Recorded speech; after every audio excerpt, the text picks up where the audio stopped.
श्री शिवाय नमस्तुभयम। दोस्तों, जैसा कि आप सभी लोग जानते हैं कि 24 दिसंबर 2025 यानी बुधवार को पड़ रही है पौष महीने की शुक्ल पक्ष वरद चतुर्थी व्रत। और दोस्तों, यह वो तिथि है जो पौष महीने में पड़ने सबसे बड़ी तिथि है, क्योंकि यह पौष महीने में पड़ने वाली है और इसका बहुत ही बड़ा और विशेष महत्व होता है।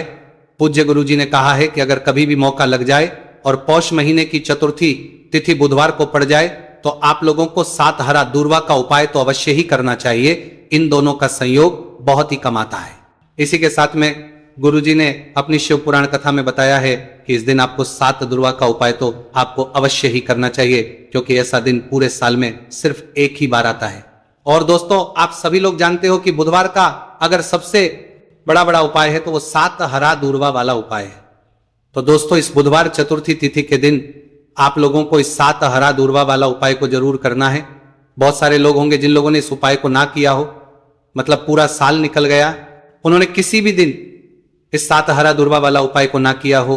पर दोस्तों, आपके पास एक आखिरी मौका बचा हुआ है जो कि 24 दिसंबर के दिन है। तो इस दिन आप लोगों को इस वाले उपाय को जरूर कर लेना।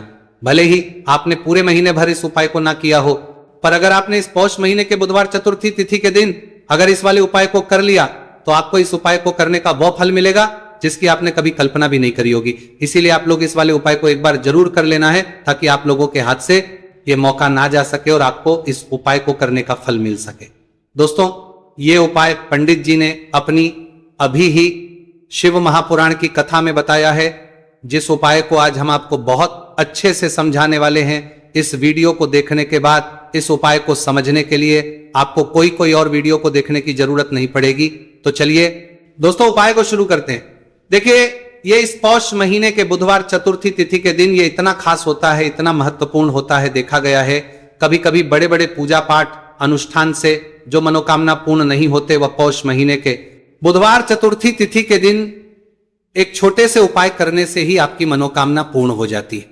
और बहुत सारे लोगों ने इस उपाय को किया भी है और उनको इस उपाय को करने का फल भी जरूर मिला है। अगर आप लोग भी इस उपाय को करना चाहते हैं तो आप इस उपाय को पहले अच्छे से समझ लेना, सुन लेना, उसके बाद करना।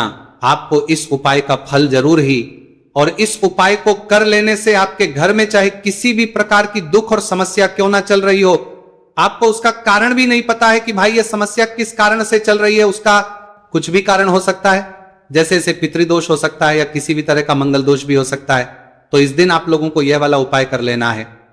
यह एक ऐसा उपाय है जिस उपाय को अगर किसी विशेष दिन पर किया जाए तो भाई उस विशेष दिन का जो है वह तो मिलता ही मिलता है, पर हमने उस दिन पर इस उपाय को किया है तो हमें उससे भी बड़ा फल मिलता है, और फल बहुत जल्दी मिलता है, क्योंकि आप इस उपाय को बहुत ही बड़े और विशेष दिन पर कर रहे हैं। तो चलिए अब उपाय के बारे में बात करते हैं, लेकिन उससे पहले आप लोगों को यह जानना आवश्यक है कि आखिर यह उपाय किस समय करना है, किसको करना है और कैसे करना है। तो चलिए हम आगे आपको वीडियो में एक एक करके बता देते हैं। उससे पहले अगर आप लोग हमारे चैनल पर पहली बार हैं तो हमारे चैनल को सब्सक्राइब करना ना भूलें, और अगर आपके पास कोई सवाल है तो आप हमें कमेंट बॉक्स में बता सकते हैं। और अगर आपको हमारा वीडियो पसंद आया है तो आप हमें लाइक और शेयर करना ना भूलें। और अगर आपको हमारे चैनल की जानकारी चाहिए तो आप हमें फॉलो कर सकते हैं। और अगर आपके पास कोई प्रश्न है तो आप हमें कमेंट बॉक्स में बता सकते हैं। पहली बार आए हैं या फिर मेरी आवाज आज पहली बार सुन रहे हैं तो हमारे चैनल को सब्सक्राइब जरूर कर लेना, और इस वीडियो को करके कमेंट बॉक्स में श्री शिवाय नमस्तुभयम ओम नमः शिवाय जरूर टाइप कर देना। तो दोस्तों, इस 7 दूर्वा वाला उपाय को हमें इस बुधवार चतुर्थी तिथि के दिन कैसे करना है, किसको करना है, किस समय करना है और कहां पर करना है, ये सारे सवालों के जवाब आपको इस वीडियो में मिल जाएंगे। और जो ये वीडियो देखेगा भाई, उसको 7 हरा दूर्वा वाला उपाय जरूर करना चाहिए, क्योंकि इस दिन 7 दूर्वा का भी बहुत ही बड़ा और विशेष महत्व होता है। और जब बात आ जाए हरा दूर्वा की तो ये सोने पर सुहागा वाली बात हो जाती है, और ये एक बहुत ही बड़ा उपाय हो जाता है इस बुधवार चतुर्थी तिथि का। तो अब दोस्तों, इस 7 हरा दूर्वा वाला उपाय को आखिर करना किसको है, सबसे पहले हम लोग वो बात जान लेते हैं। तो देखो, घर की जो बड़ी माताएं बहनें होती हैं, उन माताओं बहनों में से कोई भी एक बड़ी माता बहन इस वाले उपाय को कर सकती है। और दोस्तों, अगर आप चाहें तो अपने घर में से सभी सदस्यों भी इस उपाय को करवा सकते हैं। अगर किसी व्यक्ति की खुद की कोई मनोकामना है खुद की कोई दुख और परेशानी है जो कि वो अपने लिए ही करना चाहता है इस वाले उपाय को, तो वो खुद अपने लिए भी कर सकता है। बाकी अगर कोई घर में से ऐसा है जो कि अपने पूरे घर परिवार की सुख और शांति के लिए ये वाला उपाय करना चाहता है, तो भाई वो भी करना चाहता है, सकता है, उसमें भी कोई दिक्कत वाली बात नहीं है।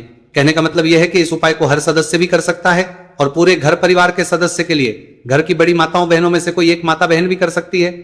माताएं बहनें अगर घर में उपस्थित ना हो या वह यह वाला उपाय ना कर पा रही हो, तो फिर घर का कोई बड़ा सदस्य भी इस 7 हरा दूर्वा वाला उपाय को कर सकता है, चाहे फिर वह पुरुष ही क्यों ना हो, उसमें कोई भी दिक्कत वाली बात नहीं है। अब दोस्तों जो अगला प्रश्न निकल कर आता है वह ये आता है इसको लेकर कि आखिर इस उपाय को हमें किस समय करना है, सुबह के समय करना है कि शाम के समय करना है। तो देखो इस वाले उपाय को आप लोग सुबह के समय भी कर सकते हो और शाम के समय प्रदोष काल में भी कर सकते हो। अब अगर आप पूछो कि भाई सबसे उत्तम समय कौन सा रहेगा इस 7 हरा दूर्वा वाला उपाय को करने का, तो हम आपसे बस यही कहेंगे कि इस उपाय को आप सुबह के समय करेंगे तो ज्यादा बेहतर होगा। बाकी अगर प्रदोष काल के समय भी करेंगे तो भी अच्छा होगा, उसमें कोई भी दिक्कत वाली बात नहीं है। तो अब दोस्तों जो अगली सबसे बड़ी और महत्वपूर्ण बात आती है वह यह आती है कि सुबह अगर हम उपाय को करेंगे तो हमें कितने बजे से लेकर कितने बजे तक के बीच में करना है, और शाम के समय प्रदोष काल में करेंगे तो हमें कितने बजे से लेकर कितने बजे के बीच में करना है। तो देखो सुबह जितनी जल्दी हो सके आप उपाय को करने की कोशिश करना। बाकी अगर कारणवश लेट भी हो जाओ, थोड़ी देर भी हो जाए, तो 10 या 11 बजे तक भी आप उपाय कर लेना, पर 12 बजे से ज्यादा देरी ना हो, ठीक है, इस बात का ध्यान रखना। उसके बाद में दोस्तों अगर शाम के समय प्रदोष काल की बात करें, प्रदोष काल का जो समय है होता है वो शाम के 6 बजे से शुरू हो जाता है। मतलब शाम के 6 बजे से लेकर शाम के 6 बजे से रात के 8 बजे के बीच का जो समय होता है यह समय प्रदोष काल का समय होता है। तो इस उपाय को 7 या 8 बजे के बीच में भी कर सकते हो। मैं आप कभी भी इस वाले उपाय को कर सकते हो, उसमें कोई भी दिक्कत वाली बात नहीं है। तो पौष का महीना ही है जो आपको धन दौलत पुण्य दोनों ही देने वाला है। पौष के महीने में तुलसी का पूजन करके, श्री हरि विष्णु से जुड़े हुए कुछ उपाय करके आप अपने जीवन की निर्धनता, धन से जुड़ी समस्याएं, कर्जे से जुड़ी समस्याओं को हमेशा के लिए दूर कर सकते हैं। यह वही महीना है जिस माह में भगवान विष्णु योग निद्रा से जागते हैं। भगवान विष्णु को तुलसी अति प्रिय है, इसलिए उनकी पूजा में भी विशेष रूप से हम तुलसी का उपयोग करते हैं। और बिना तुलसी दल के, बिना तुलसी मैया के श्री हरि विष्णु की पूजा और उनका भोग दोनों ही अधूरे होते हैं। इसीलिए पौष के महीने में ऐसा उपाय आपको बताने वाले हैं जिसे करने से श्री हरि विष्णु की असीम कृपा आपको मिलेगी और मां तुलसी से ऐसा आशीर्वाद मिलेगा। जीवन का हर दुख, हर कष्ट, गरीबी, निर्धनता, कर्जे से जुड़ी समस्याएं, सब कुछ ही आपके जीवन से दूर हो जाएगा और सुख, समृद्धि, धन, वैभव, ऐश्वर्य सब कुछ आपको अपने जीवन में आसानी से मिलने लगेगा। तो चलिए बात कर लेते हैं कि कौन सा उपाय है, तुलसी के पौधे में कौन सी चीज आपको रखनी है और इस उपाय को किस समय करना है। देखिए सबसे पहले तो आपको बता दें कि अगर आपके घर में तुलसी का पौधा नहीं है तो पौष के महीने में एक तुलसी का पौधा अपने घर में लाकर जरूर लगाए, क्योंकि पौष के महीने में जो लोग अपने घर में तुलसी जी का पौधा लाकर लगाते हैं, मां तुलसी का पूजन करते हैं, कभी भी मां तुलसी उनके घर में निर्धनता नहीं रुकने देती। हमेशा उनके घर में धन की वृद्धि होती है, धन की वर्षा होती है। तो जरूर से तुलसी का पौधा आप पौष के महीने में अपने घर जरूर लेकर आए और अच्छे से आपको मां तुलसी का पूजन करना है। मां तुलसी के पौधे की देखभाल करनी है। और वह कौन चीज है जो आपको तुलसी के पौधे में पौष के महीने 24 दिसंबर बुधवार चतुर्थी तिथि में रखना है, और कैसे ये चीज रखते ही रातों रात आपके जीवन में चमत्कार होगा और आपके भाग्य का भी आपको साथ मिलेगा।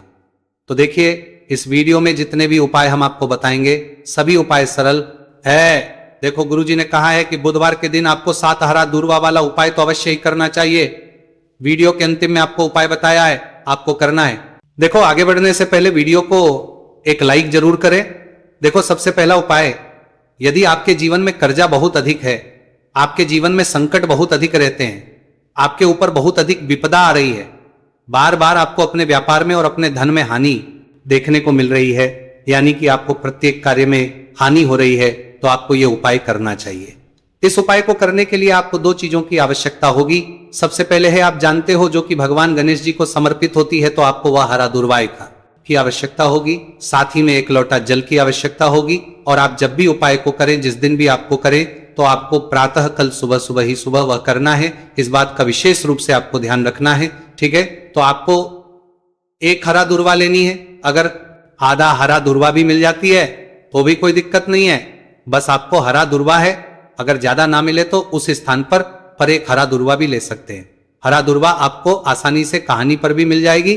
बस याद रखिएगा, शुद्ध दूर्वा, और मतलब उसे शुद्ध करके ही उपयोग में लीजिएगा, है ना। तो आपको करना क्या है, एक हरा दूर्वा या एक से ज्यादा भी हरा दूर्वा आप लोग ले सकते हैं। तो एक हरा दूर्वा अपनी ले लीजिए। एक हरा दूर्वा के साथ में आप एक लोटा जल ले लीजिए और इन दोनों ही चीजों को लेकर शिवाजी के मंदिर पहुंच जाइए। जी के मंदिर पहुंचकर सबसे पहले आप शिवाजी के पास में बैठ जाइए। शिवाजी के पास में बैठने के बाद जो शिवाजी की शिवलिंग होगी, शिवलिंग के ऊपर सबसे पहले आपको यह दुर्भाग्य को समर्पित करना है। दुर्भाग्य को कुछ इस प्रकार से समर्पित करना है कि जो दुर्भाग्य की दांडी का मुख होगा वह जलधारी की तरफ हो, जहां से जल नीचे करता है ना। और जो हरा दूर्वा का मिला हुआ भाग होगा वो अपने आप शिवाजी के पीछे की तरफ हो जाएगा, ठीक है। तो इस प्रकार से ये हरा दूर्वा का ये दूर्वा आपको भगवान शिवाजी का शिवलिंग के ऊपर समर्पित करनी है। और जो एक लोटा जल आप अपने साथ लेकर आए हैं, इसी दूर के ऊपर भगवान शिव जी के शिवलिंग के ऊपर एक धारा से आपको समर्पित कर देना है, ठीक है। अब यहां पर देखने बात यह है कि यह उपाय इस व्यक्ति को करना है। जिस व्यक्ति की नौकरी नहीं लग रही हो, जो व्यक्ति परीक्षा में पास होना चाहता हो, तो इस व्यक्ति को अपने हाथों से इस उपाय करना है, तभी उपाय कम करेगा, ठीक है। उपाय को करने के बाद आपको 3 महीने उपाय आपको कब तक करना है, जब तक कि आपकी नौकरी ना जाए। जब तक आप इस उपाय को नियम के साथ करो, आपकी नौकरी जरूर लगेगी। अब बात करते हैं दूसरे उपाय के बारे में। तो देखिए, दूसरे उपाय जो है, देखिए इस उपाय के लिए आपको मात्र 1 लौंग का जोड़ा लेना है, यानी कि 2 फूल वाली लौंग लेनी है। साथ में आपको मात्र थोड़ा सा शहद लेना होगा और इसी के साथ में आपको तांबे के पात्र, अंदर शुद्ध जल लेना होगा।